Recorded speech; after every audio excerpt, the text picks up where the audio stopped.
Hi guys, welcome to Glitch Guru. In this video, we'll show you how to connect your Android phone to a hidden Wi-Fi network. So first open the settings app. Now tap on connections or Wi-Fi. Now in this menu, tap on Wi-Fi. Now since it's a hidden network, you won't see it in the available network menu.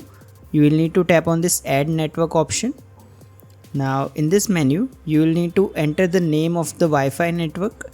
Now you'll need to enter it exactly as it is. So for instance, if the network name is set to test, you will need to enter it exactly like that.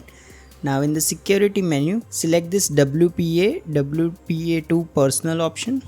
Now make sure this hidden network toggle is turned on. Now once you have entered all the details, tap on save and your phone will be connected to that Wi-Fi network.